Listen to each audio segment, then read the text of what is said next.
It's something we don't see very often, but it had to happen today. The drafts will stay exactly the same. Both teams have agreed to this, so it has been completely fair and verified. Luckily, we weren't like 20 minutes in or anything like that. Everything was loaded up quick for you guys, so let's jump back in to BTK up against Bloodhounds, and whether we like it or not, we are going to have the full reset here. Maybe Bloodhounds can start this off a little bit differently.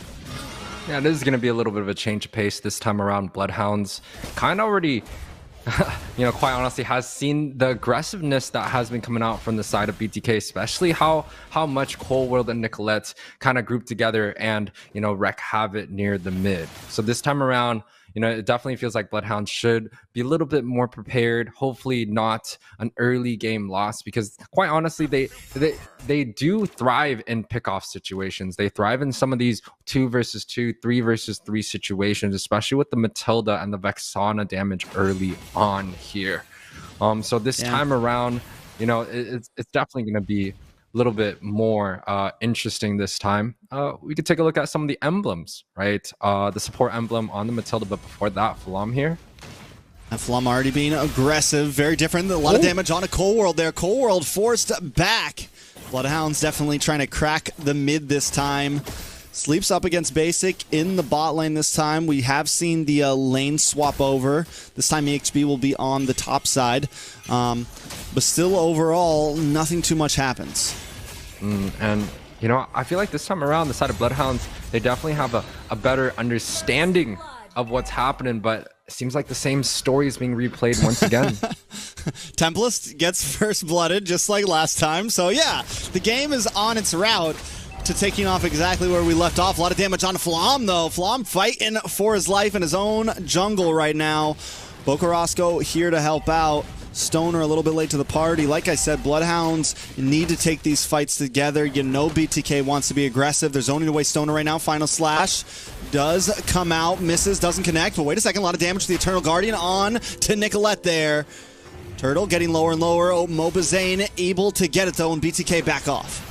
Yeah, but this time around, if you take a look at the gold lead, there's not much of a difference between both of these teams. Bloodhounds already having a much better game than what they did have earlier, even with the 1 kill loss. Look at topside. Look at the damage onto Mielo. But Mielo's still able to handle himself just fine. Able to get that kill early on. Up against Tempest is going to give him a nice little bit of a laning advantage, or at least a laning stalemate. No, a laning advantage. That's another death onto Tempest. And we were worried about the off lanes. We were hoping that they would be able to keep up, but we're already seeing BTK get a little bit of the better. And it's a tough lane, right? You're playing against the GOAT of the North GOAT America, himself. Especially on the top side. And, there's a reason why we call him the GOAT. And this is kind of an R-lot that's been picked up before the side of Bloodhounds decide to choose the CC. So technically it's a counter matchup, but it's still looking quite in favor for Milo. He has those 2 kills, but Boca here. Gonna be in trouble. Stoner able to pick up the kill. Bloodhounds finally putting 1 on the board there. It's going to be important they clear the wave, and I think this is the moment they got to start running the hit and run. 3 of them sticking together, look for picks.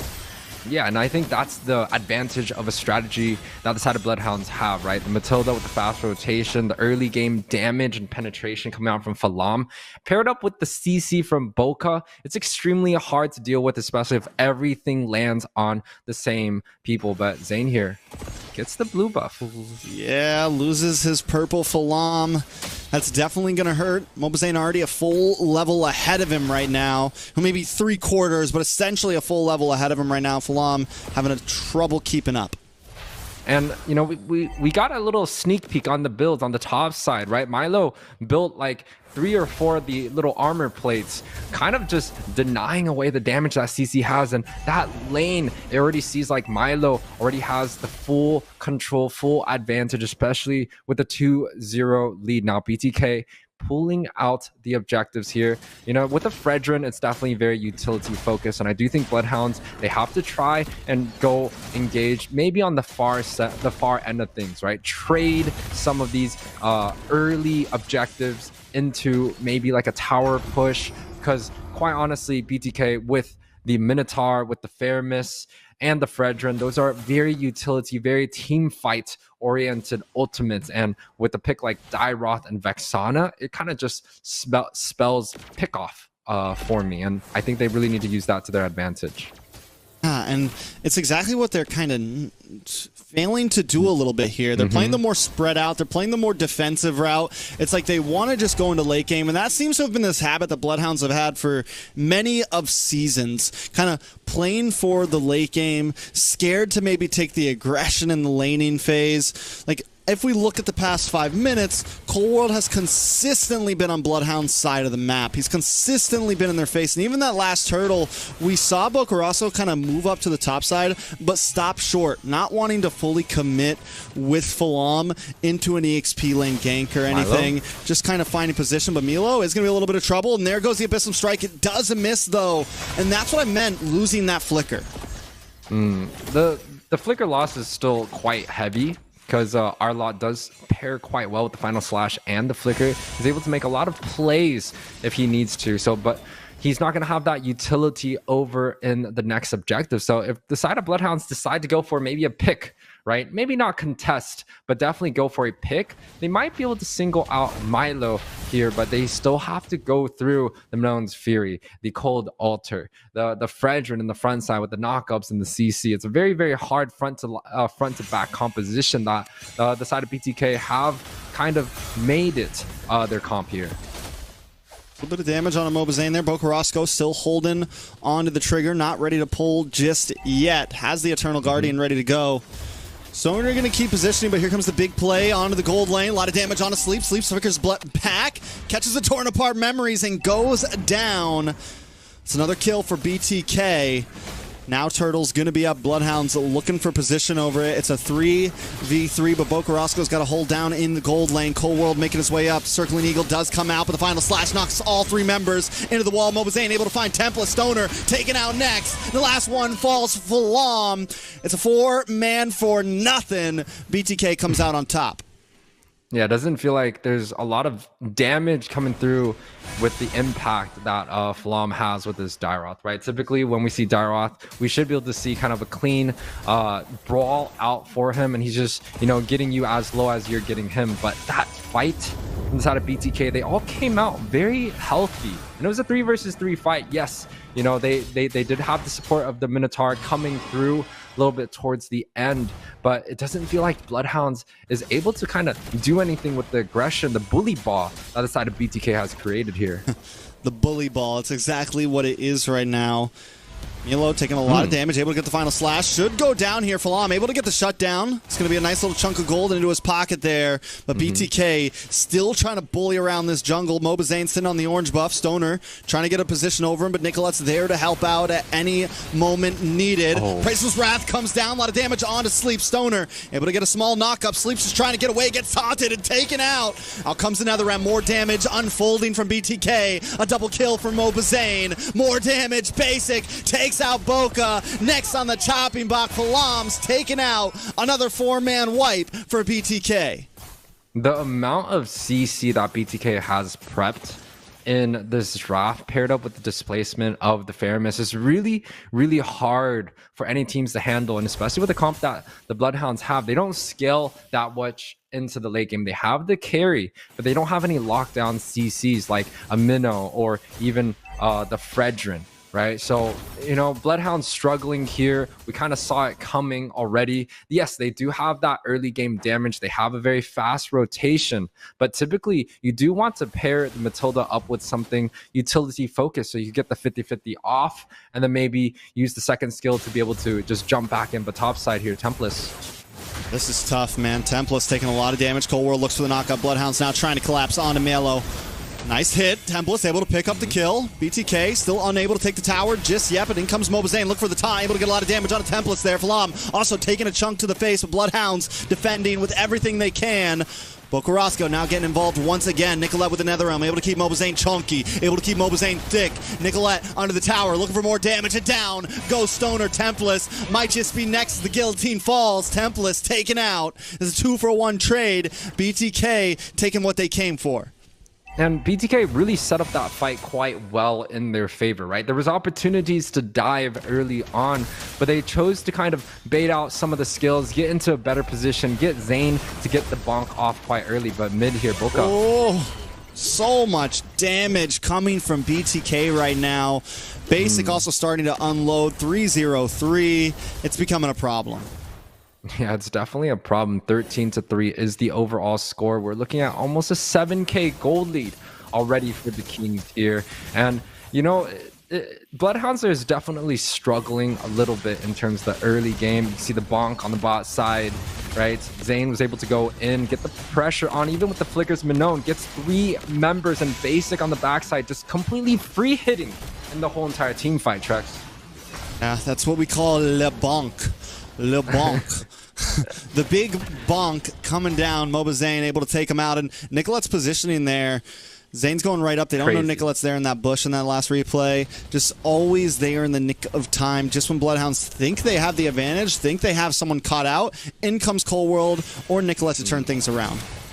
Yeah, and this is going to be the time where BTK is going to be looking to group up, get a 5-man siege, get Basic onto a good front-to-back position so they get a good team fight coming through. And look at the pressure that Cold World is just having. None of the members of Bloodhounds is trying to take that alternate route to be on the backside of the Minnow. They really are just running into the back. And with no assassins on Bloodhounds' team, it's going to be very hard for me, for the side of Bloodhounds, to be able to get onto the backside, get onto Basic or Nicolette, and, you know, be able to pressure some of their damage dealers from the side of BTK. A 3,000 gold lead just about for Basic over Sleeps right now. That's a thick boy right there. That damage is starting to hurt right now. You take 2-3 shots from Basic, you're out. You pair that up with the torn apart memories, and he's taking out multiple people at once. BTK kicking down doors right now. Bloodhounds, you know, and you mentioned earlier the lack of CC, the lack of surprise from them. It's a problem. They have no way to stop Cold World from just coming in their face like this. Oh, wait a second. Final slash. Tries to pull him out of the tower, but the Eternal Guardian comes down on multiple members. Still not enough. BTK still at their door. Knock, knock. Just wait, and they take down one inhibitor. They're looking for another. Nicolette comes in through the wall with the Shadow Stampede. Unable to find a target just yet, but another wave of minions is coming. Top side, mid side. BTK looking for the strike. The Abyss Strike comes out from Falam there, just trying to clear the wave. But BTK take it down. Big Minoan's Fury able to connect. 3 members knocked up. Make it more. Sleep's going to go down. Templeless as well. BTK looking for the next one. Falam, a double kill for Basic, and Mobazane gets the unstoppable onto Stoner. It's a full man wipe. Bloodhounds gonna go down. BTK take game number 1. Yeah, that was a 3-4 man Minoan's Fury set up by Cold World.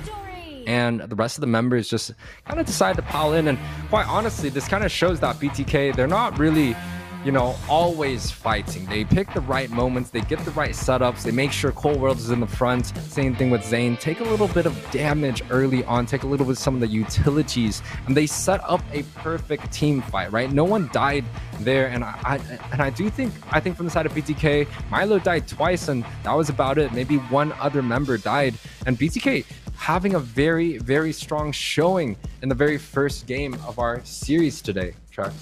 And the thing is, it's okay if Mielo dies, right? It's, as long as he gets the final slash off, it makes the attack. And there were so many members on the side of BTK that could make that play, whether it was with the final slash, whether it was with the Shadow Stampede, whether it was with Cold World getting the knock up. You know, any 3 of them could go in, you know, risk their life. And it buys just enough time, whether it's the 1-second stun, the 1-second knock-up, the 1-second pullback. It buys enough time for BTK to jump on top of Bloodhounds and get the kills in.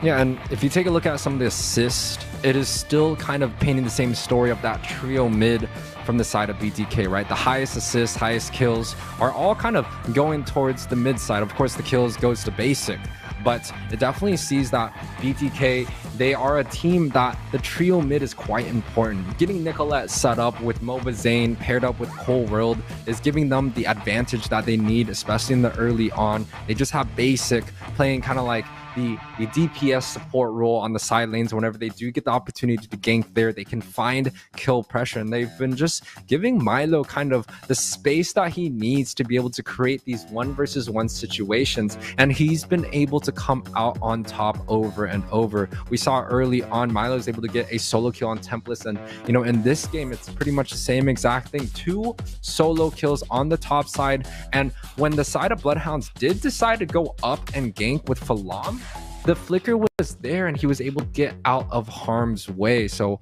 definitely feels like BTK's strategy is kind of grouping up in this trio mid where they're the strongest, right? It is going to be that mid lane.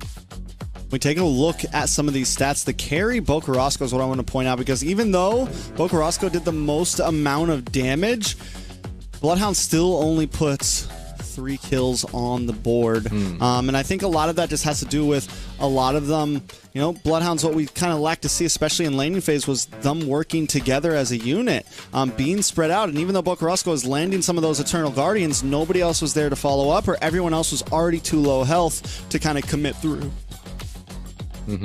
And you know, for the side of for Boca specifically, I do want to kind of see a little bit more of the long range mages being out in play, right? Maybe the Sicilian can deal with the Faramis and get them into a position where they have some CC, they have some range damage, because Boca has always been known for a lot of the far range mages, right? Sometimes he does go off meta, like the Valier that he brought up in the last NACT. But this time around, I do want to see a little bit more of kind of like the Novaria, the Faramis, and you know, the Vexana is quite good, and we did see him do a lot of damage there, but it just wasn't enough to like even make an impact in any of the early team fights that they had. Listen here, Yue. Please, no Sicilian. Don't listen to this. we finally got past that phase with Bokarosco, all right? We finally worked past it. You know, took several therapy sessions, but we made it past the Sicilian pick phase for him. Do I think some long-range mages could be decent? Yes, like I think it is possible, but I think like the Novaria is a little better. You know, something we haven't seen in a very long time, something like the Farza. Of course, a lot of these picks aren't as a meta anymore, like these stationary picks like the Yve and the Farza, and I think a lot of it's due to the amount of CC that so many teams have, the amount of dive that so many teams have, that they are just kind of, you know, ripe for the picking. But I think those are a bit more feasible if they kind of wanted to, you know, change things up a little bit. But I would honestly just say, you know, just keep it. It's like no matter what, they always have to throw one spicy pick into their draft, man. Like even there was the Dairoth. Like why not? Why not just, you know, go for the Basha or go for the Akai, or, you know, leave Baratz open and go for that. Like just go for something a little more simple, like, because their draft looks so clean. And I think if they just would have picked something that wasn't going to get bullied in jungle, maybe it could have been a little bit better. We are going to be jumping into the second draft now, so we'll see what Bloodhounds wants to give us. The bans have already started. It's Xborg, Ruby for the side of BTK, and there goes the Matilda for Bloodhounds.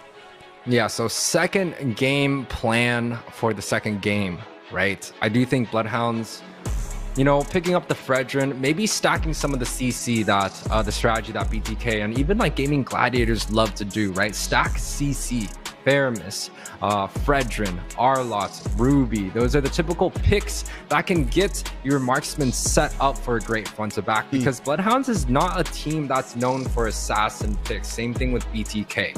It's a very front to back heavy style where you have to deal with our front lines in order to get onto our backside. And I'm not recommending assassin picks because quite honestly, I think it's a little bit more risky, but being able to, you know, sustain in the front, hold up the front and hold them in place long enough for sleeps to do enough damage where they could progressively slowly move forward onto their backside might get BTK a little bit more tougher time, right? But you know, the non-CC comp, the utility, movement, speed, focus, it just didn't really work out in the game one. And I do think Bloodhounds have to change up their strategy, make sure they have some of the frontline CC or even the anti-CC, right? The Diggy could also be something that's available.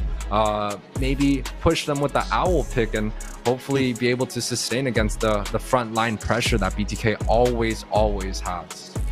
Yeah, you're right. They either need to counteract it with, sustainability, or counteract it with, as much CC and as much aggression. Whichever one wants to work for them. So first pick open. You mentioned the Fredrin.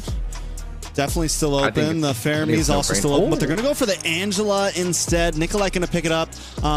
Very high chance we see the Fredrin still. Mobazane could also still take the Basha. The Basha Angela can be kind of vicious. Lots of opportunity still. Maybe Mobazane wants to get even crazier. I think with an Angela, if you want to kind of pick up something aggressive in the jungle, you have a little bit more leeway to do that.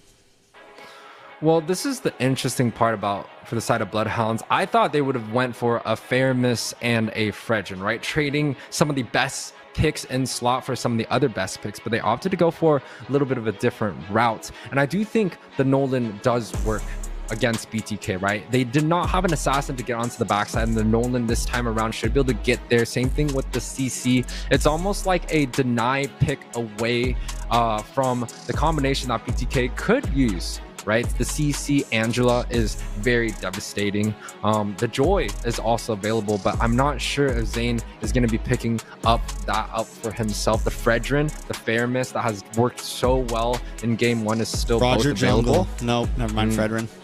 They take the Fredrin. The Roger is there. Roger, this is a very interesting hero that has been coming into the meta recently, right? It's one of those heroes that can deal with anything that any team is throwing into that gold lane. It could be a 1 versus 2 situation. He could kind of just dive around, use his long range ability, get those last hits on the creep, and still stay alive with the wolf form to get that extra armor and magic resist.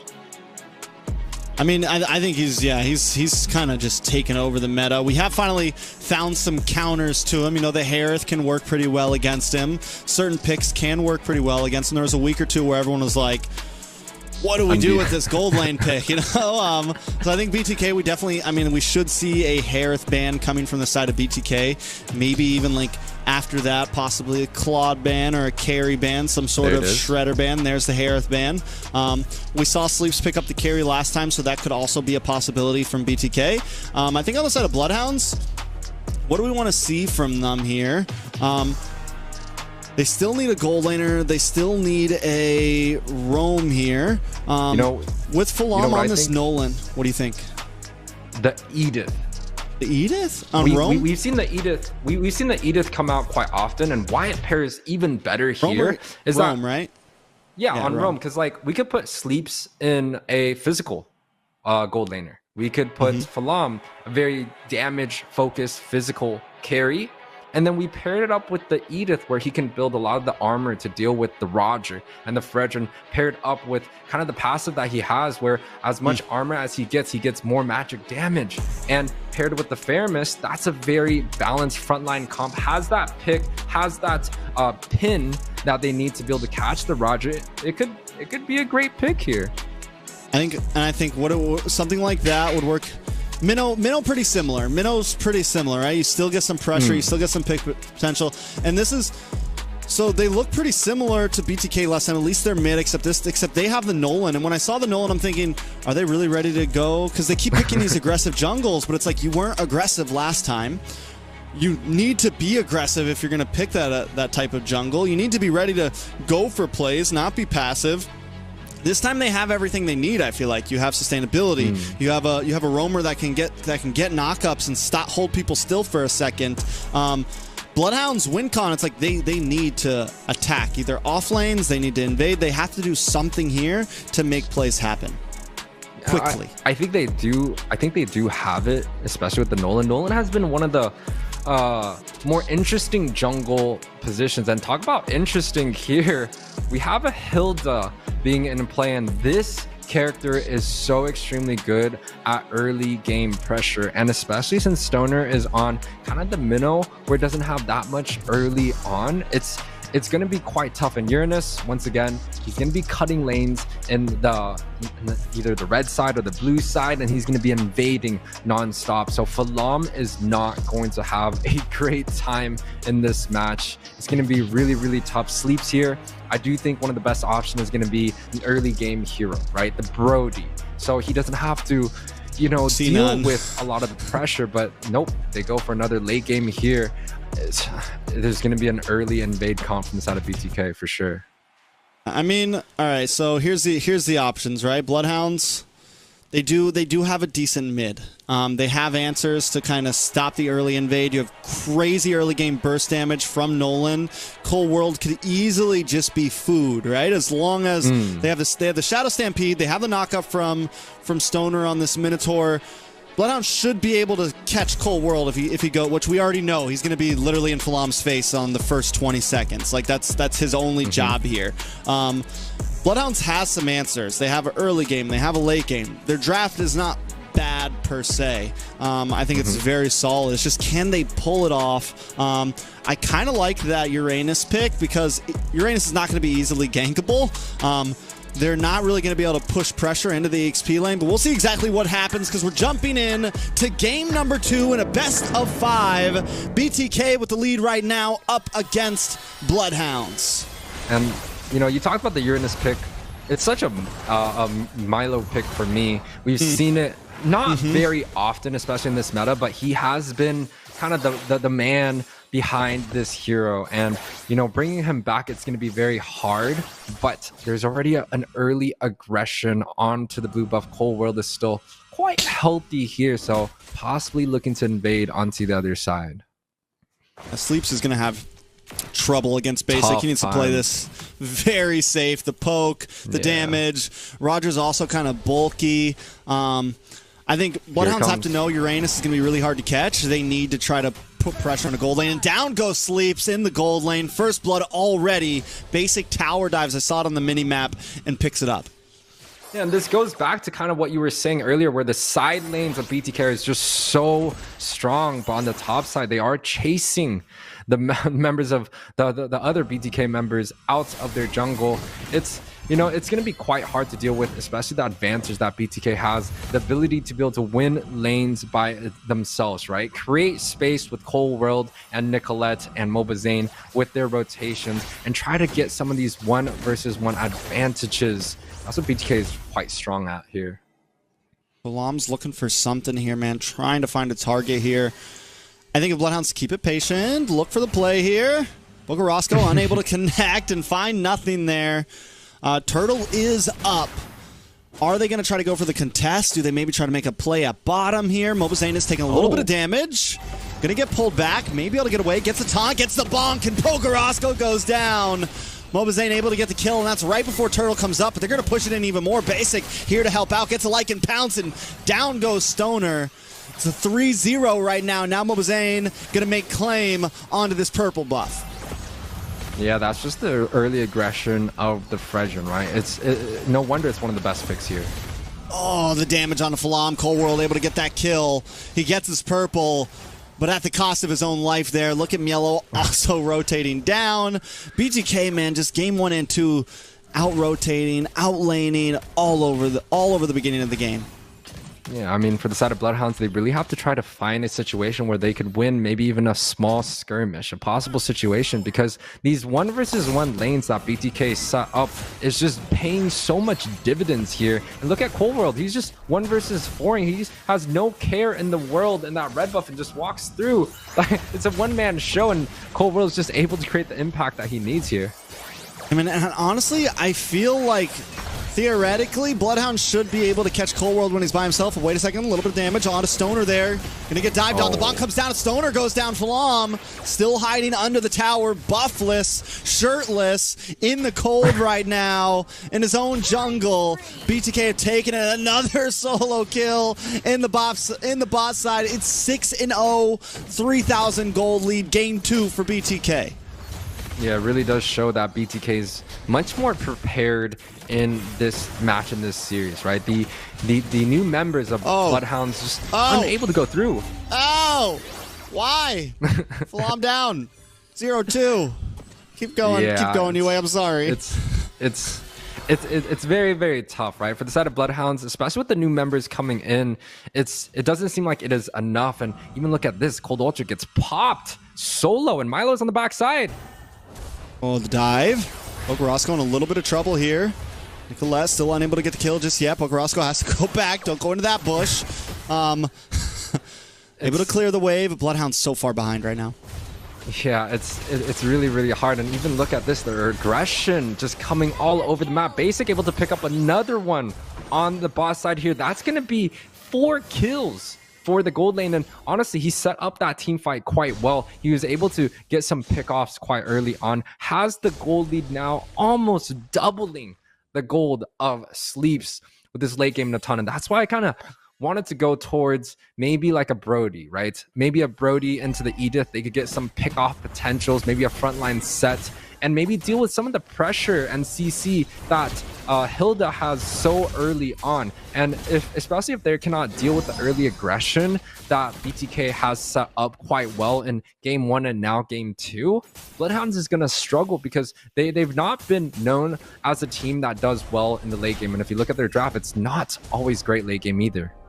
You know, ooh, Tempest able to get a kill. Nicolette finds Sleeps though, but still a nice pick onto the top side. Tempest may go down. Mobazane 1v1 under the tower. Tempest going to continue to chip away here. Mobazane walks into Falam here. Can they get the kill? Yes, Falam picks it up. You see the reaction from Mobazane too on cam. Little upset about that one. Bloodhounds finally, you know, throwing some punches back, and I like it. It's a little bit more of a mistake on the side of BTK than I would say the outplay coming out from Bloodhounds, right? It's a little bit tough already. BTK is already with such a huge lead, about 4K, and you know, even with the jungler down the side of Bloodhounds, they're unable to get any real estate past the river, right? They're just kind of waiting on their own side of the jungle. You could even look at Falam here, going potentially for the mid. They're waiting for the market to correct itself, looking for the real estate. But the market's down bad right now for Bloodhounds. No real estate available at all. BTK does not want to let it happen. Big Minoan's Fury does not connect, and now Basic, maybe looking for the re-engage, has the heart guard, decides to go back. Turtle back up. This is the second one. We're 6 minutes in. Mielo kind of holding claim to it. Taking it slow, waiting for Mobazane to finish up his purple buff. Yeah, and you talked a little about real estate and investing here. I think for the side of Bloodhounds, maybe they got to take one from that type of book, right? They have to hodl now, especially when they're down so much gold. They have to hold on to dear life, try to get into that late game, maybe get a better team fight setup, because quite honestly, Sleeps, he needs time to scale. Nolan also needs a lot of physical damage in order to get the burst that he needs. So maybe the hodl strategy, just trying to make sure they can prolong the game, try to keep BTK out of a lot of the kill pressures. And if Bloodhounds do decide to fight, they need to make sure that the fights are going to be in their favor. You know, in the stock market, they call it having diamond hands. You know, you got to hold on. Even when things are down low, you got to hold on and wait for the rise. Can Bloodhounds have those diamond hands right here and hold on for dear life? Because stonks are definitely down. 5,300 gold down right now. Basic though in a little bit of trouble. The entropy comes out. Basic on the wrong side of it. It Sleeps. Gets the shutdown. Cold World now also backing off. Mielo looking for the maybe come back, looking for the angle. Nicolette and Mobazane there as well. They were looking to take that tier 2 up top side, but Tempest holds on. And you talked about if the side of Bloodhounds is able to kind of hold it down. I do think they have it in their arsenal here. You can saw right there, the Minoan's Fury did catch Basic quite off. They have the frontline setups to be able to deal with the early aggression that Hilda provides. And Hilda is one of those heroes that doesn't make that big of an impact when it comes down to the late game, right? And if you look at BTK's comp, they don't necessarily have that strong of a late game. Uranus does scale infinite. Angela also scales quite well. But for the side of Bloodhounds, they have so much more CC here. Basic. He's looking, he's hunting, man. He's watching. He's watching. I like the fact that he doesn't overcommit, though. BTK still know their limits right now. They know they're up a different composition than last time. We also know Bokarosco never used that Nether Realm, so if Basic would have jumped in there, would have probably been bad news for him. Bloodhound's still hanging on. Gold lead still at 4,400. They haven't lost any more towers since the last time we checked. Yep. Whole world going to get pulled in here. Needs to be careful. Bloodhound's trying to collapse onto him. A little bit of damage comes out. Oh, huge. Nice knockup. The Nolan's Fury comes down, only able to connect on to Nicolette there. But Mobazane in a bad spot. Looking for the bonk here. Doesn't have it to pop off. Lord back up. Bloodhounds don't want to push too long just yet. Heartguard able to connect onto Basic here. Gets a dive onto Boca. Boca doesn't have the Netherrealm. Goes down. Basic able to pick up the kill. And this should secure the first Lord. It was a decent team fight setup for the side of Bloodhounds, but the members of BTK is just a little bit too fed. They weren't able to handle Mobazane. It was like a 3 versus 1 situation, and they still couldn't get out on top on that. But what the side of Bloodhounds do have is that they have this Natan, this late game damage, paired up with the physical damage of Falam. It might be hard to deal with, especially building up a lot of the defense there. I mean, we are starting to see some, moments of possibilities from Bloodhounds. I think if the gold was even, their composition does have some ability to, maybe, win out on some team fights. They're kind of finding some groove here. Even though they're behind right now, they have found a couple pickoffs. But a 7,000 gold lead is a lot for BTK, and it's going to be a while until Bloodhounds can even things out to even be able to play in the ballpark. Yeah, now with BTK just killing all the real estate that side of Bloodhounds have, they're going to be able to have all the jungle that they need to farm, and they're even just looking to siege onto the top side. The bully ball strategy that BTK has, even with less of a CC that they had in the last game, right? They have an Angela, they have a Hilda. Those are not very CC oriented. Even the Uranus, right? So they don't have a CC comp here, but there's definitely playing out the early game quite well. The Hilda 1, 0, and 5 paying dividends here. Ooh. Heartguard is forced out. Basic able to get it. BTK still unable to crack through an inhibitor just yet. Mielo jumps in.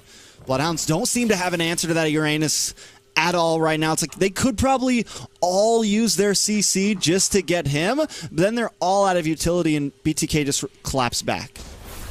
Yeah, and now for the side of Bloodhounds, they don't really have too much of a choice besides hiding underneath their tower, right? You got Cold, you got Milo. These are two heroes that is so extremely hard to deal with, so extremely hard to get them onto the low HP bar. And look, even the bush pressure, Cold is just not scared to face 5 of them. Ooh, he does get pulled back in. Heartguard doesn't commit, but still it's going to be put on to cooldown there. Now could be a nice time for Bloodhounds to look for something, but Stoner doesn't have the Nolan's Fury. Sleeps, no Entropy. Falam, no Fracture. BTK still looking for an angle. They take the orange buff, and I mean they're playing this so clean. They're just slowly stacking up more and more gold. Now we're at 9,300. Lord up at 30 minutes. They're not freezing lanes exactly, but they're not just like full pushing.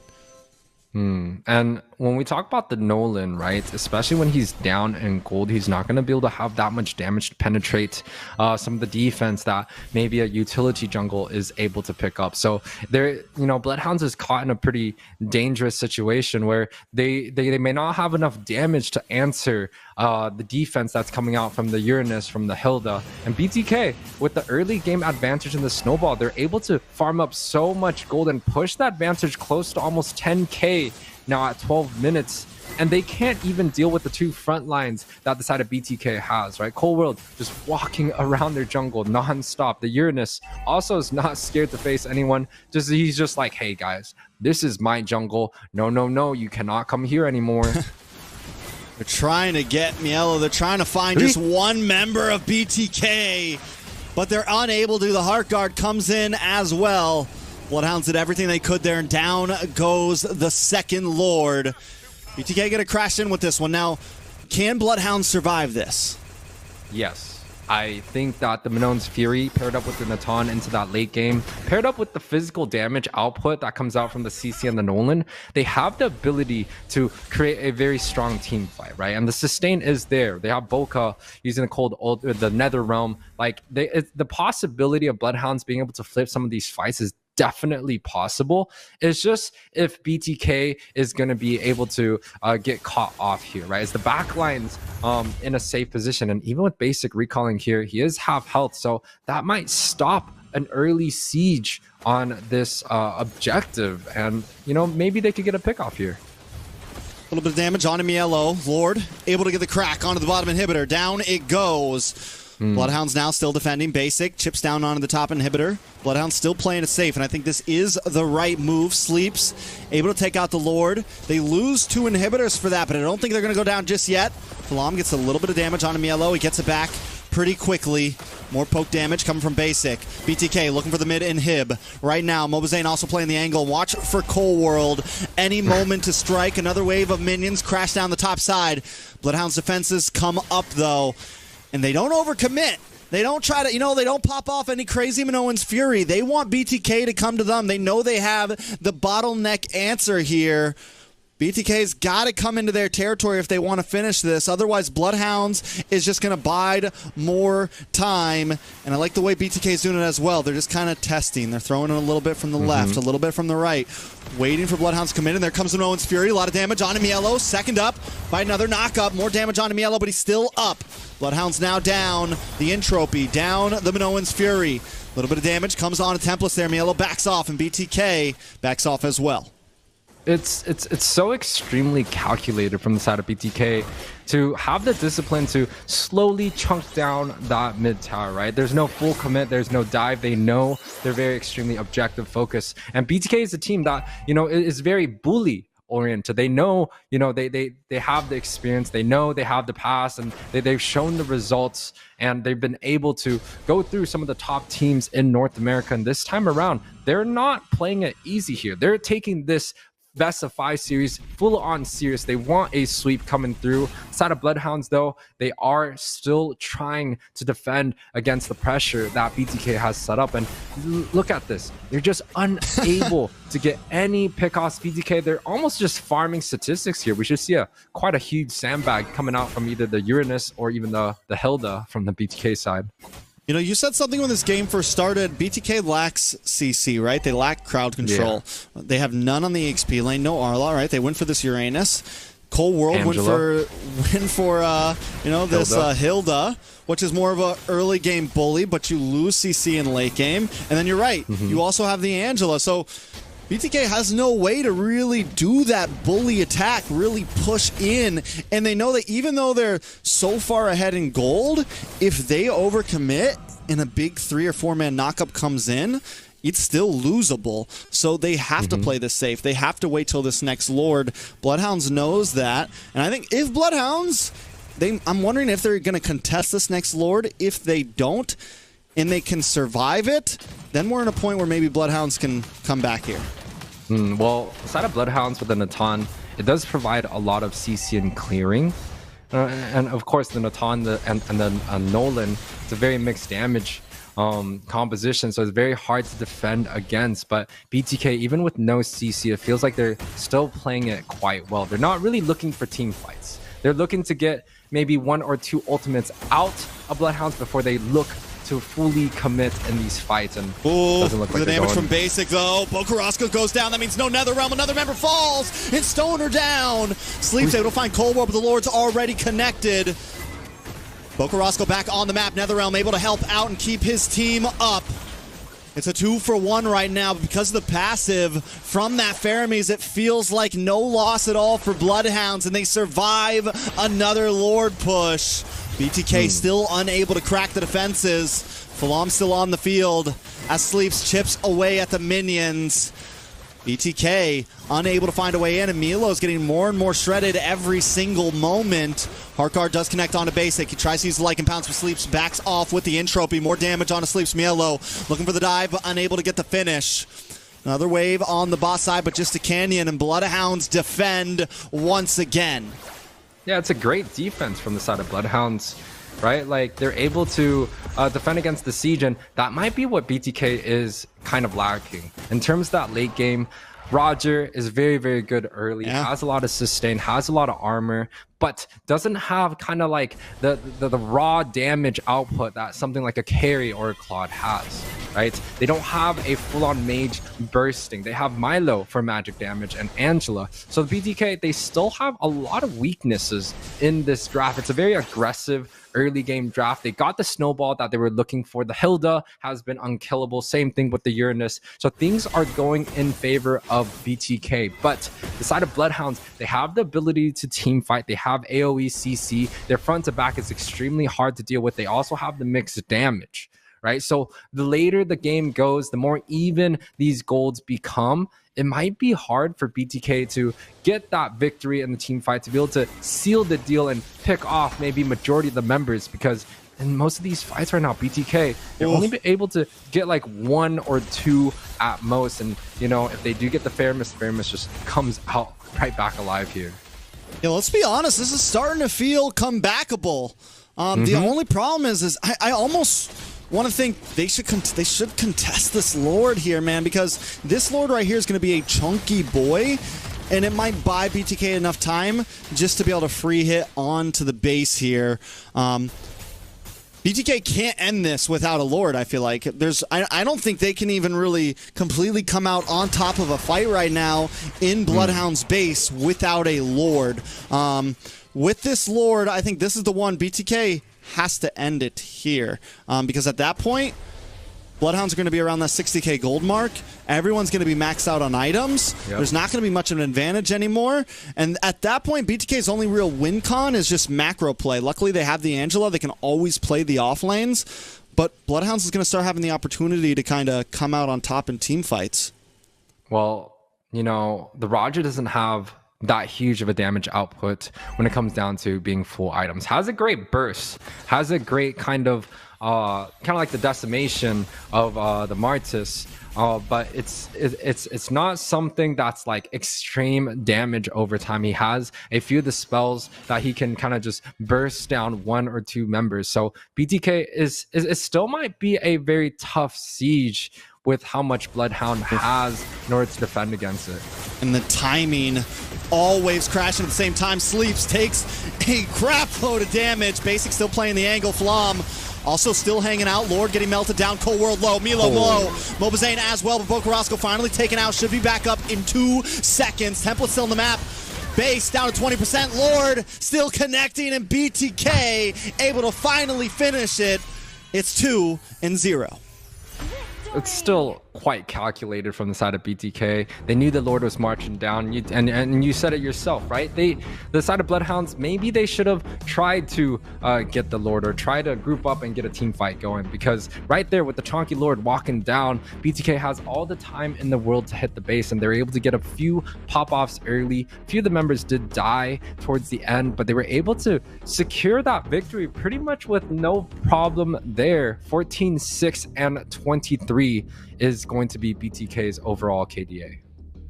I mean, I think, yeah, there was definitely a clock ticking there for Bloodhounds, and I think they had a moment there. If they still had an inhibitor up, if they still had something, if they had some sort of reverse pressure, maybe they could have survived that Lord, but that was what, Lord number 4? Pretty sure it was number 4, and at that point, you know, they don't even need to be able to CC you. They just got to get that Lord to connect, and they synced up all those waves perfectly. You know, they collapsed onto Bloodhounds, and there wasn't really an answer at that point. I think Bloodhounds just thought, I think they truly believed they could survive another push. And I think a lot of these teams, especially when they're going up against a lot of the contenders of NACT, maybe they should try to go for something a little bit better in the early game, right? Try not to be able to lose lanes that quickly. Or in the first game, we saw kind of Templars falling off a little bit against Milo. And in this game, we saw Basic completely pop off against Sleeps early on, able to get a solo kill. I think level 2, got another kill after that, and he was just, you know, dominating in that lane. So trying to find comps that, you know, deal good in a 1 versus 1 situation, right? Arlot with a lot of sustain. I know the Uranus got popped up. CC definitely still very, very strong in the XP. He played a lot better this time around, especially compared to the Arlot game that Milo had. And, you know, oh, now we can take a look at the sandbag here. 300,000 damage taken by Milo. That is huge, considering that. Did he die? I think he maybe died once or maybe not. He's just unkillable. Bonkers. That's insanity right now. He died one time. One time this man died in 313,000 damage. For a second I thought it was 31,002, but no, that's 6 digits right there, Yue. And the head-to-head is going to be Nicolette versus Boca. You look at the KDA, Nicolette played extremely clean. It was on the Angela, not a traditional mage pick, but definitely worked out quite in favor for the side of BTK. Now, we are going to be moving on closely into that match 3. I really think Bloodhounds, they have to find the early game damage. The Natan, it's a pretty good pick. But quite honestly, dying 2 times early on against the Roger, that's not something we want to see. I thought the Minotaur worked out quite well, and Boca definitely had a much better game. The mid trio had a much better game this time around compared to the last time, but BTK just overwhelmed the side of Bloodhounds when it comes down to just the laning in the early phase, some of the rotations, and especially the objective. Right, BTK was able to pick up pretty much everything with absolutely no contestions from the Hounds. Most definitely, and I mean, with that, BTK puts themselves at match point. Bloodhounds have gotten progressively better. Game 1 was really rough. Game 2, they were able to take it the long haul. You know, can they finally tie everything up together with a bow on top and maybe take a game here? You know, maybe stop the sweep from BTK, Yue? Yeah, I mean, they definitely need to try and stop the sweep right now, because this is the opportunity that they have to be able to stay in the upper brackets, right? BTK, a very strong team. We know they're possibly one of the best teams in NACT so far, and it's going to be extremely hard to deal with it. Once again, I think the game 2 was a lot closer than game 1. I felt like they had the opportunity, and we even saw moments of greatness from the Minotaur to be able to get multiple stuns off. It was just unfortunate that the early game, the snowball that BTK had, especially with the Hilda, just paid completely off. There was no situations where the Hilda felt like he was in danger. Milo didn't really feel like he was in danger at all, even tanking up to 300k damage. So maybe they have to fix the early game. Maybe they have to pick the Fredrin, because don't let Mobazane take the best hero that he loves to play. Like, deny that pick away, pick that second pick, and maybe come out with a draft that the side lanes can go a little bit more even, pushing them and prolonging the game, because Bloodhounds, they still have a great team fight. All their players know exactly what they need to do in what situations. They have the ability to get onto the backside. They have the ability to face head to head against one of the best teams here. It's just, I think they're missing a few points, a few winning lanes in order to get to where they really need to get to prolong the series. Well, speaking of heroes, before we jump into game number 3, we got a quick little giveaway for all the fans, all the viewers. Yue, get your phone out, snatch that QR code real quick, maybe snatch 2, one for me as well. It's a tournament chest, tons of skins for you to win. 40 out there, only 40 out there. First come, first serve. So redeem the code for a chance to win one of these permanent skins. We're not talking about 3-day trials. We're not talking about 7-day trials. These babies are permanent, Yue. Yeah, and you know, definitely guys, go out, use that QR code, try to get and pick these up, because if you don't, I know Zeke is in the background with multiple phones looking for right those now. skins. You know, he always sees like, dude, you saw that Moscow skin? That's so beautiful. You saw this skin?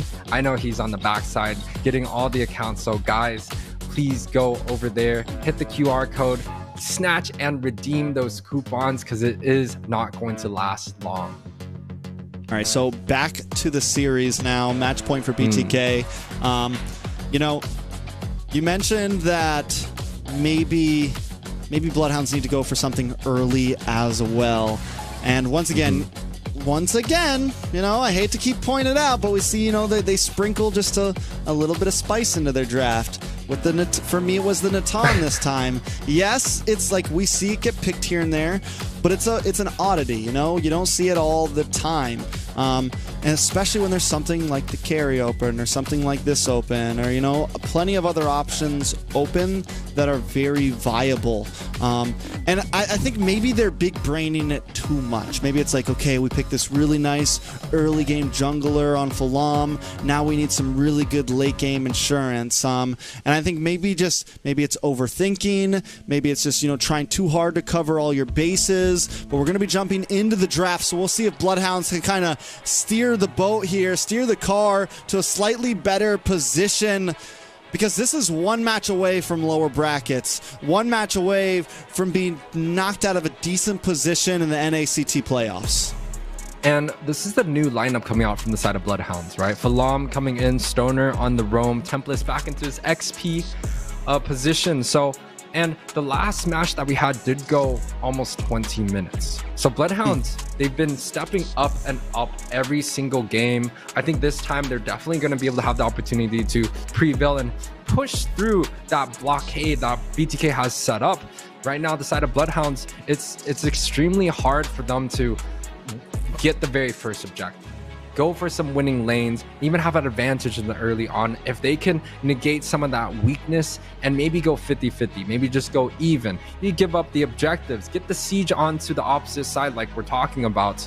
Maybe that type of strategy, pressuring basic early on, could get them a lead in this series, because so far we have not seen Bloodhounds been able to get a significant noticeable lead in any of these games. They have to trade something. It could be trading their late game for early game aggressiveness for the snowball. Kind of the same thing that BTK had. They traded their late game for early game, and it ended up being a prolonged 20-minute game where they literally had to toss all the bodies onto the inhibitor to be able to get that down, right? So BTK took the risk and they were able to reap the rewards. Now, I want to see the side of Bloodhounds be able to take some risk. They've lost early game. They've lost early lanes early on both games, and this third match, this is it. This is where Bloodhounds really need to step it up, really need to get their strategies together, get those winning matchups, and if they can get a lead early on, I think it sets up them way much more for success in the late game.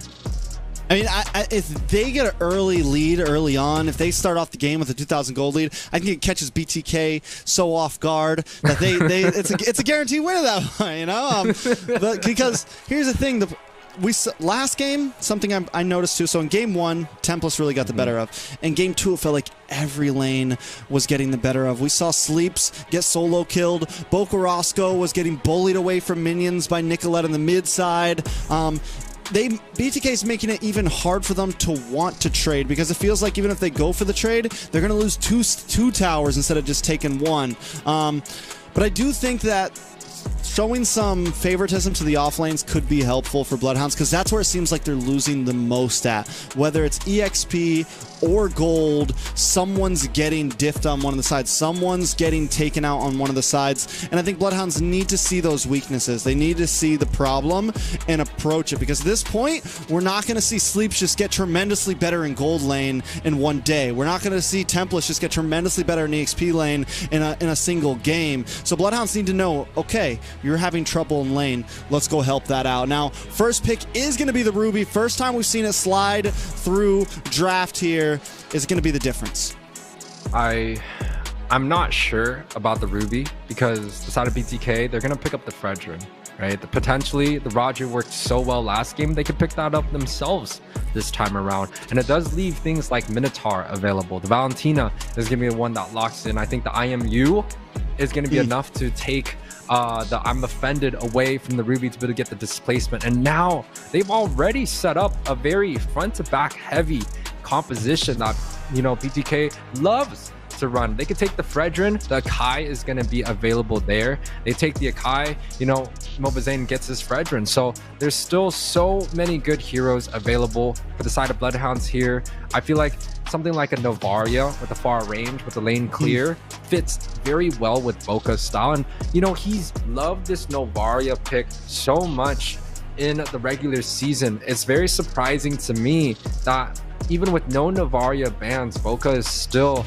not confident enough to pick it in their composition. It prolongs the game. It forces the side of BTK to go heavy dive which a traditional front-to-back comp does not have in order to get to that. And oh man, you goes for the talked gourd about instead. the out of the box picks here. We got 2 on the draft standings here, Trex.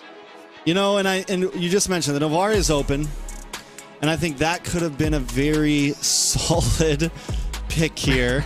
Especially because you got a very short-range Valentina, you have a very short-range carry. So Bokarosco is just essentially always in a very safe position. Instead, he goes for this gourd. Yes, there's some damage. Yes, there are some possibilities. You pair it up. I can see the potential of, you know, maybe pairing it up with the full barrage, pairing it up with the I'm Offended, with the ability to lock people still for a few moments with this Ruby. I can see the hypotheticals here, but it's definitely high risk. On the other side, BTK, Mobazane, hey man, we're match point, baby. We're match point. Let's pull out the Alpha. And, you know, Alpha we're in online, baby. We're in such a dive heavy meta currently with things like the Roger, the Herod, the Fredrin, the Akai. Like, it's very dive heavy, and to put 2 stationaries alongside of each other so early on in the draft, right? The gourd is not going to get banned out. No one cares about the Exia. Now you've opened up the possibility of BTK going extremely heavy on a dive, right? Things like Yuzong can easily get onto the gourd. Things like the Alpha, short cooldowns, has the Alpha charge, can get from one place to another, and it does so extremely heavy on like the early game damage, has the true damage. It's just going to be very hard for Gourd and Exia to get away from the wrath that the Alpha can provide with the composition that BTK has. Yeah, let's be real here though. One of the advantages from Bloodhounds, Alpha has a 0% win rate right now. You know, last time we saw Mobazane pick this up, day 1, NACT, takes a loss on it. Then continues to take a loss for the rest of the series. So, you know, maybe Bloodhounds can try to try to copy that. If they can beat Mobazane's Alpha, it could spell victory for the rest of their games. It's like, you know, it's the mojo, you know? But they also pick up the Florin, add on a little bit more sustain, kind of pair up with this Alpha, add on some of that. You want to have some of those close range guys to capitalize off that bloom. So I mean, BTK, it's definitely a different draft, but the hypotheticals are also there. Yeah, technically BTK has been drafting significantly different in all of their games today, right? The first game, it was stacking CC. Now the Fredrin front line, they had the R-Lot. Second game, you know, it was more about kind of the split, the early on aggression, the snowball, the risk that they took, and it paid off well. And this time around, they pretty much have a dedicated support lineup. There's no front line sets for the carry here, but the out of the world pick from the side of Bloodhounds, Falam picks up this another fish in the water where there's not much mobility, and I don't know if that's going to be enough to deal against the Alpha, which is going to just cleave through all the front lines of Bloodhounds. I like that. Fish out of water. Octopus, whatever you want to call it. And, you know, here's the thing.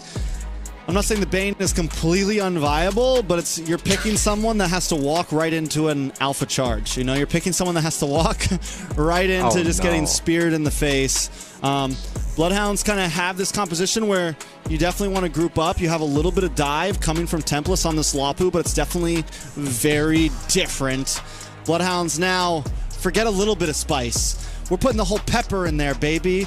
We're dumping the whole thing of cracked. We're putting the whole thing of table salt in the stew right now and stirring the pot. Bloodhounds putting it all on the line on match point.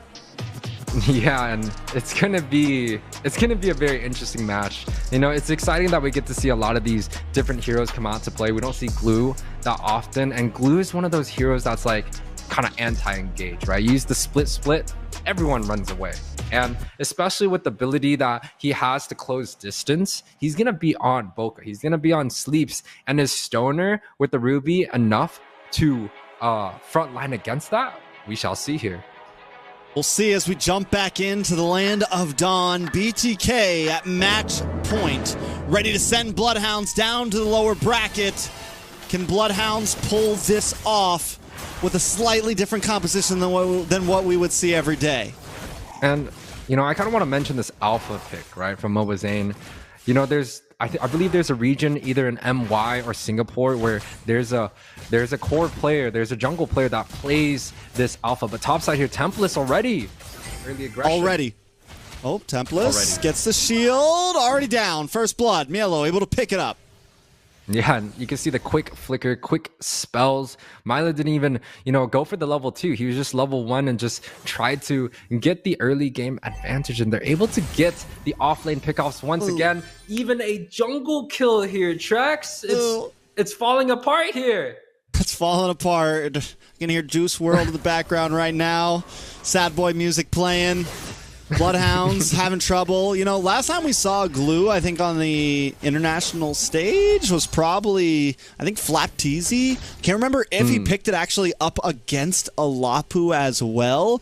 I forget exactly what he picked it up against, but it did very well. And it's definitely not a pick you see all the time, but against certain EXP laners, especially some of the older meta EXP laners, things like the Lapu, things that when the Glue came out, he did very well against, you figure out that he still does pretty well against these picks.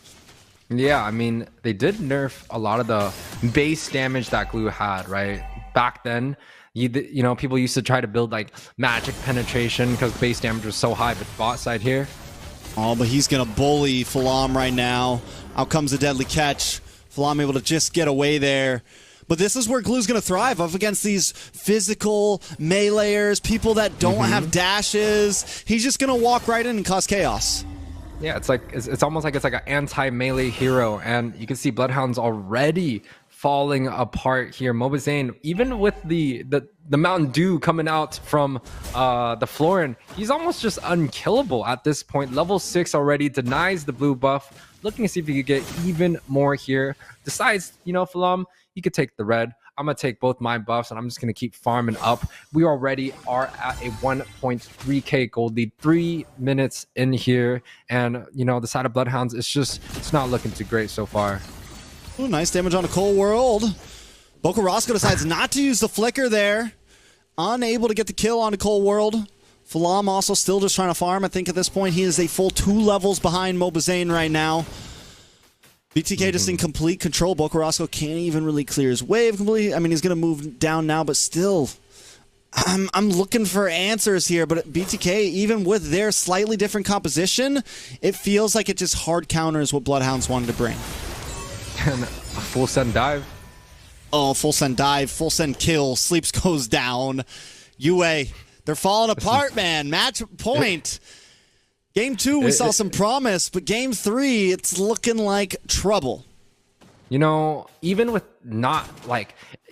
even with BTK not really killing all the time here, they're still winning lanes, right? The Glue, no problem against the Lapu. And we saw earlier, Basic even able to trade out quite well against Sleeps here. The jungle, of course, Mobazane already level 8 against a level 6 Falam. All the lanes of Bloodhounds is just not working out against the Thirsty Kings here, and I'm offended coming through. Ooh, Alpha Charge does come in, a lot of damage. Stoner goes down. Mobazane might be the next fall, though. They do respond. Templest able to get the shutdown. But Mielo still causing mayhem on this purple buff, able to do whatever he wants. Falam luckily does get it, but now Templest in the midst of 3 members looking for the kill onto Cold World, but he gets terrified. Mielo now going to come help out, but decides to stay around the turtle here. Try to keep Falam away until Mobazane gets back on the map.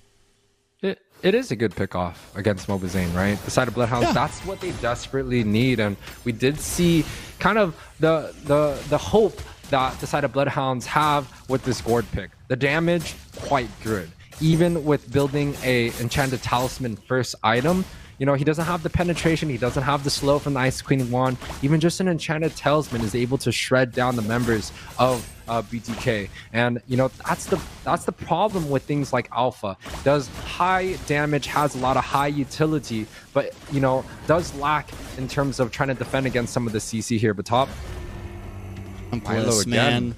Poor Templest. That he can't do anything against Glue right now, man. Because Glue, I mean, as the Lapu, you want to kind of dash in, you want to do things, and Glue just bullies him so bad. He is like the natural born enemy right now of Lapu. One thing I do want to point out with Bloodhounds, you mentioned earlier, we saw some combo potential. They do have a heavy CC. Literally every member on their team has some form of push around, lockdown. You know, if they can kind of get these grouped up fights, kind of get BTK into some of these jungle area positions, not just like open space, it's definitely a dangerous spot for BTK. Bloodhounds need to try to play around that. Oh, a lot nice of damage. magic gush does land on Mielo. Nice charge from Mobazane there, though. Falam still unable to get his purple buff. I think Mobazane stole that one once again, and now we're still looking at a 2-level difference between Mobazane and Falam. Yeah, but one of the interesting things is the gold lead has not really moved in a significant way yet. Bloodhounds is able to kind of defend pretty much everything that the side of BTK has been throwing at them. Yes, they're losing kills left and right here and there, but they're still able to get the pickoffs. They did get Mobazane earlier. They're able to defend this this orange buff now.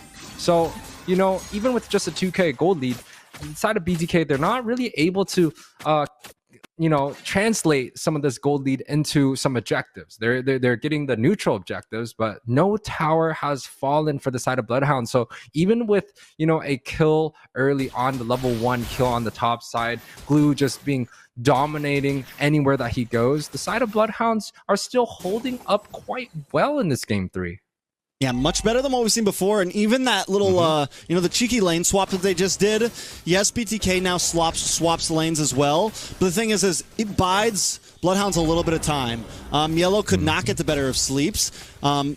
Basic could not get the better of Templus. Bloodhounds actually take the first tower in this game, so yes, there's definitely some show of opportunity here in game number 3. For the side of Bloodhounds. They're going to try to move on. Nice, I'm offended. Paired up with a deadly catch, Basic, and a little bit of trouble. Full barrage comes out, paired up with a magic gush, and that's the combo we want to see. Bloodhounds putting a kill on the board along with another tower. That's the long-range combo. The barrage paired up with the Mystic Gush with the I'm offended here, but Zane might be caught off. Oh my god, the damage from Mobazane, the triple kill. Alpha online, baby. Is he going to make it a quad? Looking for the Maniac. Mobazane dives in and finds another one still under the tower. Going for it, the Savage. Mobazane's a monster under the tower and all 1v5. He's like, you know, you guys got the top side tower, you guys got the kill on Basic, but you're forgetting I'm a level 12 alpha, fully farmed up, has both my Bloodless War Axe, possibly into a brute force. This man got a Savage here, and it was like a 2 versus 5 situation. You had the Bloom on the backside to be able to sustain a little bit, but Mobazane was just cracking out so much damage against the members of Bloodhounds. They were just unable to defend the mid, and now they've literally lost the gold lead. It's now 5K instead of 2K. The top tower, the mid tower, everything goes down here. It's a bloody mess now for the side of Bloodhounds. The redemption arc is hard on the alpha right now. First time he played it, 0% win rate. Yeah, he needs to get that win rate up, man. He's trying to show that it's viable. It's viable, baby. I don't know if we're ever going to see it again, but definitely exciting to watch. And that's the high risk, high reward. You have some picks like that definitely are meta. But if you get ahead and now it's 8-1-0 on an alpha, it's a problem. Yeah, it's a very tough situation, and that's not even counting the Bloom coming out from the Florin, right? This Alpha Florin combination, it was kind of those like rank game strategies that they had early on in our season, but now with a little few nerfs, it shouldn't be this good. But Mobazane and Cold World is proving it to still be quite solid here, and one of the biggest platforms of North America where, you know, teams, the best teams come out and play, and Mobazane definitely showing why they are considered one of the best teams in the game. Ooh, nice flicker in. Sonar able to get the kill on the Cold World there. BTK should be able to take this Lord. They lose one member. Sleeps able to get his own, or able to pick up that orange buff. So Bloodhound's still not losing out too much, but it's that 7,000 gold lead for BTK. And look at the damage from Mobazane right now. Yeah, he's pretty much unkillable. He's level 15. He, you know, his scaling right now. 15, bro. He's getting close to his peak scaling, right? He's going to be able to grab up like 3-4 items, all cooldown, 40% cooldown, and once he gets onto that, he's essentially unkillable, right? I mean, the Mystic Gush, I'm offended displacement with the Missile Barrage. There's possibility there to be able to single out Zane but you also have to deal with the floor and ultimate, right? You have to also deal with the IMU with the displacement of taking the I'm offended. You also have to deal with the glue on the backside, just, you know, disrupting a lot of these team fights. So even with BTK, like, there's still possibility of shutting down Zayn, but with so much kills and so much gold on Zayn's hand, it just really smells trouble. I don't know if the side of Bloodhounds is going to be able to defend against the siege that BTK is set up here. We haven't even mentioned late game carry. You know, I mean, even if they put everything on a Mobazane, Basic's just getting free hits with speedy light wheels. Like, please dive in, waste all your ults on a Mobazane. Maybe you get the kill, but then Basic reaps the benefits. So it's definitely a hard code to crack here. BTK now knocking on the door. Bloodhounds. This is not an enhanced Lord, so will not get the charge. BTK might not be able to break an inhibitor, but they are all focusing onto the boss side. Basic pops speedy light wheel just to unload, bring it down to about half health. Stoner misses the I'm offended. Yellow does get targeted down, hits a split. Nicolette dives in, able to pick up that deadly catch. I'm waiting for the big combo from BTK here, waiting for the full attack. Yeah, and it's quite interesting that they decided to put a lot of members onto the bot side when the Lord is marching down on the top. They were able to get a kill on the bot side. They, you know, picked off Templates. Now they're able to pick off the bottom tower with almost no problem in the siege. All members of BTK are completely full health, looking to siege more onto the mid side.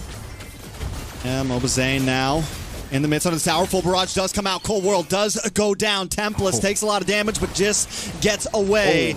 Mobazane hasn't struck in yet. Deadly catch does come out. Malo dives into the backside, able to get the stun. Looking for the next target. Malo able to get the grab, slam, bring him on in. And a lot of damage. Unloads. Templates goes down, but so does Mielo. Nicolette able to dance around a little bit, get the Terrify on a Falam. But Bloodhounds are still up. BTK finally backing off. A little bit of a uncharacteristic dive, especially comparing the first game 1 and game 2. This is one of the first time that BTK did kind of make a small mistake trying to siege onto the mid side, right? They were able to get the tower. That's the objective that they were able to take. But then there was not much discipline. There was a full-on dive from Milo and also Cold World getting picked off by the Mystic Gush. 2 members ended up falling there, giving Bloodhounds, they're able to close the gold lead just a little bit. So it's not going to be 10K. It's going to be 8.3K now, 13 minutes in. I mean, I think still, yeah, they lose Mielo. If Bloodhounds maybe didn't take any deaths there, it may be a slightly even, but with BTK now cracking on 2 inhibitors before second Lord, it is pretty huge. Top inhibitor also down to half health. This next Lord is going to be a charge in one, and it's coming down the mid side. BTK just hard pushing right now. And you know, BTK definitely is ready to try to get this game to end. Zayn has already gotten his Savage. They're able to, you know, complete a great early game. Now the Lord is marching down. Full barrage, paired up with a Magic Gush, paired up with all the rest. Nicolette does pop the Winter Truncheon, able to survive the burst from Templates, but in the mid side, Mobazane's trying to clean up Flom. Goes down, Basic picks up the kill. Mobazane taking a lot of shots to the face. Immortality does proc. BTK just trying to lock on the base, trying to end it here. The Bloodhounds don't want to see the lower bracket just yet. BTK find another, and it's nothing but Vokarosco on the field. Gets pulled in. I'm offended, and BTK sweep the match, sending Bloodhounds to the lower bracket. Yeah, it's a great match coming out from the side of BTK. Able to get the victory here. A complete clean sweep. 14-minute match for the contenders.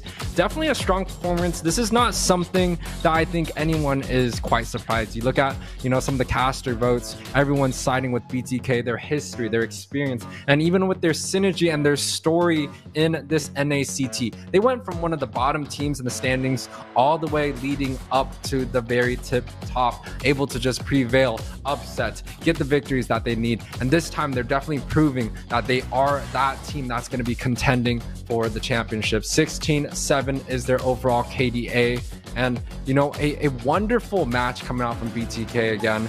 It really does show that their side lanes shine quite well, especially paired up with a lot of the lower teams, right? The XP, there's a gap there. The gold, Basic is just always doing well here. And now with Mobazane getting the Savage here, that's a complete highlight reel for the Kings of Kings.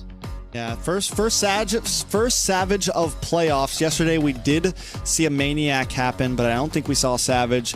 Mobazane able to pull one out of his pocket here, definitely making the sweep worth the watch there. Taking a look at some of these overall stats, like we said, man, Mobazane just maxed out in items very quickly. 8, 1, and 4. Was even able to do a little bit of dancing with the immortality at the end there. Bloodhound's just unable to keep up. And you mentioned that even if they take down Mobazane, we started to see Basic coming online as we crept into the mid and late game.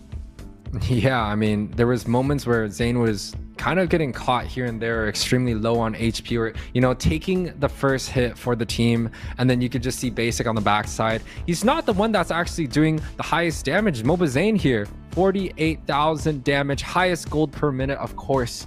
You know, being able to farm up the Savage, getting those situations, getting those push, early game advantage paired up with the Turtle. It's very hard for junglers to be able to get the highest gold per minute, especially since the gold lane has so much opportunities to get the cannons. But here, Mobazane definitely proving a point and boosting that alpha win rate that has been quite lacking 50%, in the North baby. American scene. Taking a look at the head-to-head, Nicolette still just, I mean, going deathless here. Since she joined BTK, a lot of us wondered how she was going to do, how she was going to fit the mold, and so far Nicolette has not disappointed. I feel just always kind of a steady player, not the flashiest, not the craziest, but steady, and just kind of helps fit what BTK needs, I think, at this point. And when you take a look at the Team 5 participation, it still definitely paints the story of the trio mid, right? A lot of the impact, a lot of the pressure comes from Mobazane, from Nicolette, from Cold World. This time around, Nicolette only 31%, but Cold World and Mobazane both at 70% here. Pretty much just, you know, having majority of the kills or majority of the supports. Like, it definitely paints the story. The damage taken, Milo here once again, being that big body bag in the front physique. How'd you like that match, huh? I don't know why you guys said big body and then sent it to me. That's kind of messed up. But I'll tell you what, very exciting matchups. I really thought that last game Bloodhounds was going to be able to take it around and turn it around and take it straight to them. But then Mobazane came out of there and just collapsed all of their dreams to nightmares straight into it. No tucking them in, nothing. That was bad, man. That was a really good game. It was a really good move, but man, that was tough. That was tough. What do you guys think, though? What do you think Bloodhounds could have done to really avoid that, other than, you know, not sending a whole team one after another to Zane? I think we talked about some of the, you know, spice in the drafts, but also there was just, I think they just need some more time, man. I think I think there's just some skill differences. I think in the off lanes, I think Bloodhounds have consistently made it to top 8, which does say something for them as a team. But when it comes to playoffs, when it comes to, you know, being the best of the best, there are definitely still some micros to fix on. There's just some overall things to work on for Bloodhounds right now. And, you know, I don't want to take it away from Bloodhounds, because I still feel like they played a great game, especially with the new lineup coming through. BTK, they did not change their lineup, one of the 3 teams that did not change. And, you know, it definitely shows that they have the synergy and they have the ability to, you know, even off draft a few different picks, right? The support or the picks or the front backs or even the assassins. Like, they're able to do so much with their drafts here. But for the side of Bloodhounds, you know, this is a complete new lineup. We haven't seen these guys kind of play with each other until the big stage. I still think they did good. You know, going back to Trex, what he said, some of the off lanes, I do think, you know, we saw the pickoffs on the 1v1 in the gold, and then we also saw the XP. I think if they were able to kind of work on that and maybe get their trio mid a little bit more synergized, they could definitely go quite far in the lower brackets. So, before I get into my next question, I do think we finally got word on who the MVP is. Trex? I think Mobazane steals it with the Savage at the end there. Yeah. I mean, game 1 and 2 kind of up in the air. Mobazane didn't have anything crazy, but definitely steals it. We're looking at the first game here, or maybe this is game number 2. It was with the it was up. Yeah. I'm sorry, I'm blanking out. Either way, it was game number 2 up against the Nolan, and then this is the final game. I'm waiting for that Savage moment, UA. Give me it. Where's it at? Oh, it's coming, right? Oh, I mean, I don't even know if it had. I feel like. Oh wait, no, it was after this, right here. Right here, the damage, just immediately deleting 2 players, moves on a stoner, and at that point, he's literally 1v3. Then Cold World comes in, and he knows, he's like, okay, now I can dive. I got a little bit of heal here. I can go all in. Yeah, and he's able to pick up that Savage, no problem, gets out alive. Cold World with the sustain. That's why both of them were 70% kill participation, because they just work so well together.